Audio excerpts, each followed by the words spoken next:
Joining us now, the great Steve Forbes, Forbes Media Chair, Editor-in-Chief, Liz Peek, Fox News contributor, and Art Laffer, former Reagan economist. Welcome to all of you. Go ahead, Art Laffer. I want you to start this thing off. You heard my riff. Today is the one-year anniversary. There seems to be a little turbulence in the air. What do you make of it? Gee, I just can't figure out where you stand on all of this, Larry. You're so wishy-washy in your comments. I just don't know how to take it. No, you're completely right on this. It's been an amazing first year for this president. Peace through strength. And we've got Honduras, we've got Chile, we've got Argentina, we've got all of this stuff done. And then we got Venezuela. I mean, that's really amazing.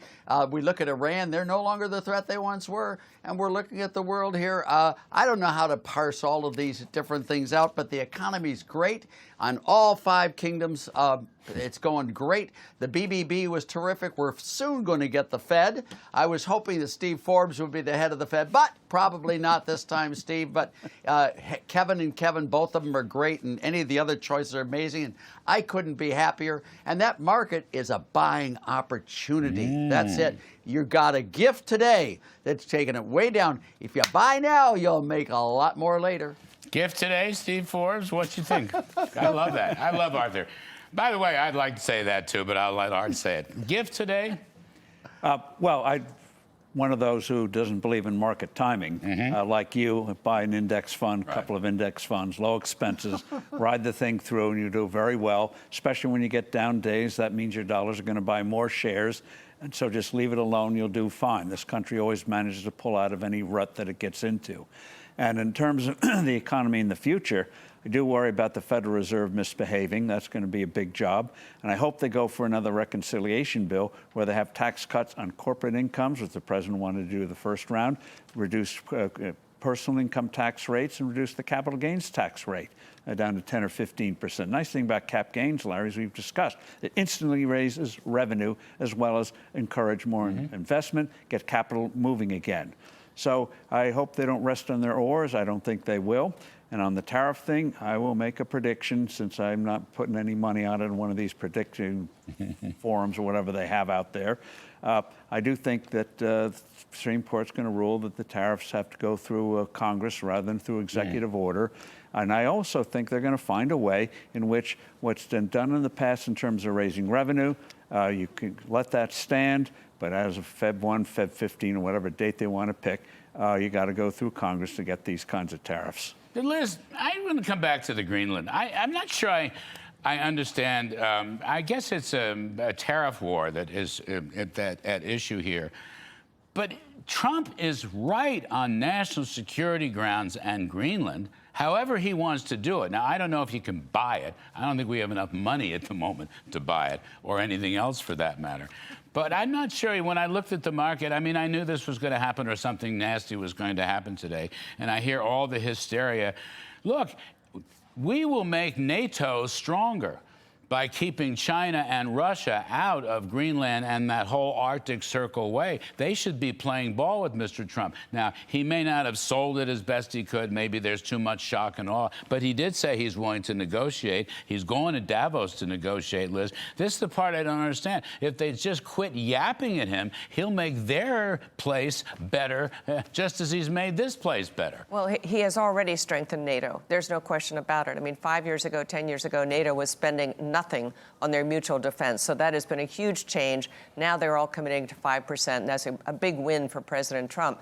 I totally think that Greenland is a geopolitical necessity. I think that's 100% true. The Iron Dome, the Golden Dome, is incredibly valuable to the United States. It makes our security 100%. And without Greenland, without Canada, Canada too should be very on board with this whole program. I think that's great.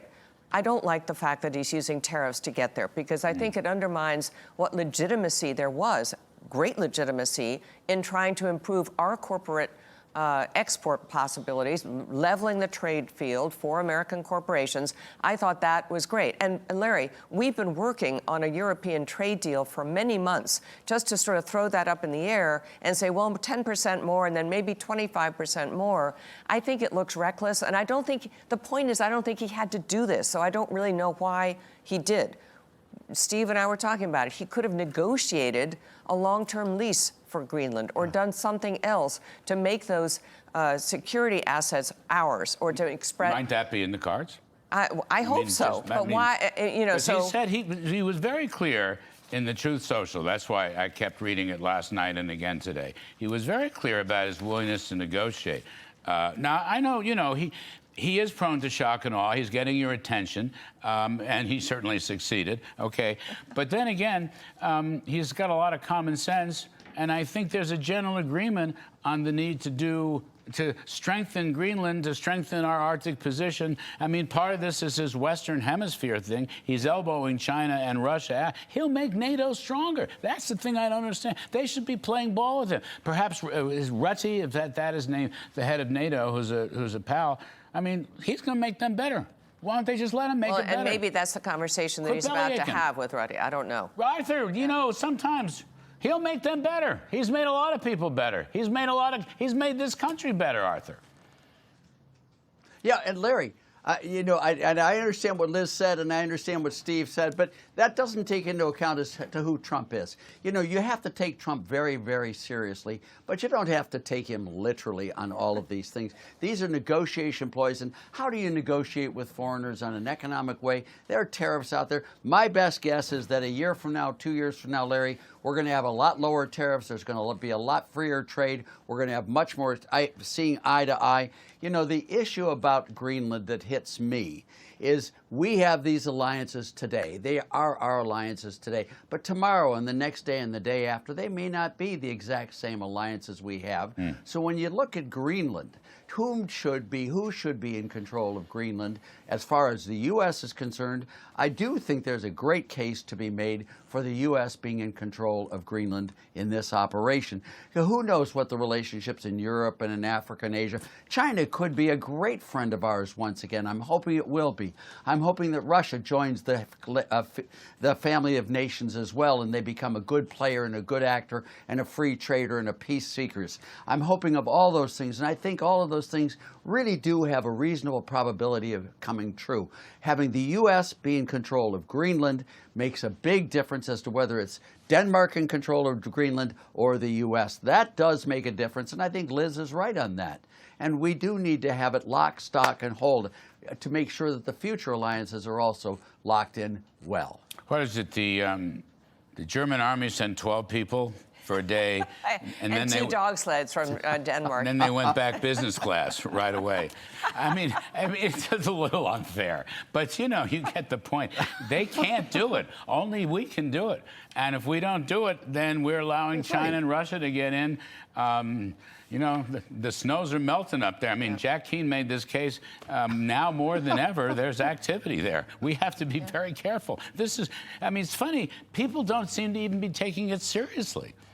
Media. I think today people took it seriously. I mean, well, look, from the very first week he was in office, this was a conversation that was going on between the national security people and Denmark. I mean, this has been really, and by the way, most people know by now, this is, I think, the 6th time that the United States has tried to buy Greenland. So this is not out of left field. Again, I think everyone who has looked at this at all understands the rationale for it. I think that it's a question of method. And you may be totally right. This is the opening salvo. President Trump often then dials it back to a more reasonable position. Yeah. And let's hope that's what happens over the next week or so. That's why I thought Besant made a lot of sense. Yes. You know, don't retaliate. Just hear him out. He's coming over there. He's going to have meetings. He's said so several times. Let's just hear the guy out. You know, he may make them better, too. Now, Steve Forbes, though, there is a market issue today that you look at some of the financial websites and networks. Capital flight from the United States. Capital flight from the United States. We haven't seen that in a year. We've had a fabulous stock market. We've had a decent bond market. You think there's going to be capital flight from the United States over Greenland or any other reason? Well, what you have in the world today, first of all, last year, amazingly, other countries' markets did better than the United States by a good margin. You look at Morgan Stanley. In terms of the dollar is weak, amazingly, not just with gold, great barometer, but also against currencies like the British pound, for crying out loud. And you have Japan. Japan's national debt per capita is almost twice our own. They kept our interest rates artificially low too long. They've got a very severe financial crisis coming. And when you have a country like Japan in trouble, that can ricochet around the world and put all currencies under the fire. Did Takaichi call a snap election and Yes. there was a big sell-off in Japanese bonds today? Yes. I don't know if that played a role, but that's been reported. What's that all about? What's it about is that she's called that snap election to try to get a firm majority in her parliament equivalent because China's putting pressure on Japan. She's a hawk. They want her out. She wants to firm up her position. So she's come out in favor of things like lowering food taxes and stuff like that. She should go for a real supply. She should get Arthur over there to write her tax platform, and she'd win in a landslide. And for the first time in 40 years, Japan would have a tax code that actually encouraged growth instead of discouraged growth. Arthur, get your passport ready. You're needed over there. You know, Arthur, Yes, sir. Arthur, Japan hasn't grown in 30 years. I mean, they haven't grown since the early 90s. Is that right? I mean, basically, Really? Japan was the China of its time until they weren't. I mean, Arthur, you need to go over there and do some work. Marginal tax rates, I mean, everything, government spending. I mean, they're our ally, they're our friends, but, you know, Steve Forbes makes an important point. They haven't grown. I don't think their stock market on balance hasn't done anything either, has it? Not in inflation-adjusted terms. And nominally, they finally, after 40 And years, what do you got think last above year? what they were in the late 1980s. Arthur, are you worried about capital flight from America, much less Japan? No, I'm not. I'm not. I just think panicking over today's market is probably a mistake in the long run. Like, whenever Trump goes to tariffs, everyone panics in the markets to go. I'm not worried about the long-run U.S. position. I really am not. I am worried about Japan. But, gosh, their stock market, Steve. I mean, their stock market in the last year and a half has doubled. I mean, it's really done well. I mean, now their bond market clearly has fallen way off, but you know, there's something's happening in Japan. I don't know what it is, but there's something happening with that new prime minister and what's going to happen in Japan. Maybe you've been talking to them too much, Steve, and maybe they now understand sound money, tax cuts, low-rate, broad-based flat tax. Weren't you the only president ever to run on low-rate, broad-based flat tax? I mean, you know, maybe Yes, they're he talking was, to you, twice. Steve. And we all backed him for it. Yes, he did twice. But- and I voted for him, and I gave to him right away. I think I was your first contributor, Steve. You were, and I have the check photographed just to show its authenticity. Good. I'm glad it was photographed, because if you didn't have it cashed, The only thing that bothered me, I'm canceling it. really bothered me about the sell-off today and the Greenland thing, shock and awe, is I don't want that to take all the oxygen out of the room in Davos. I want President Trump to celebrate his first-year anniversary with a phenomenal economic plan that has worked. And I don't want to lose that. I think people hoped Yes, he it would go to has. Davos and lay out what he has been doing and what that's his really agenda is. important. Larry, I was about to say, everything now is in the context of the midterm elections. I mean, to the extent that people are negative and concerned, I frankly think it might be because they're now looking at the Republicans with shrinking odds of maintaining the House and the Senate, and and it will all be up to President Trump. It will all be up to the economic position that we're in and how people view it. So when he is disruptive again, like he is today or was today with this tariff thing, I think everybody goes, "Oh my gosh, this is not going to work." Well, it is. He is a disruptor. He is a transformer. question. Well, with And he does get it done. with Valentine's Day coming up, he should do more candy, more flowers, love. whale meat and the like, and to get this thing solved instead More of love. beating him over the head. We're all for more love. Art Laffer and Steve Forbes and Liz Peek, plenty of love there.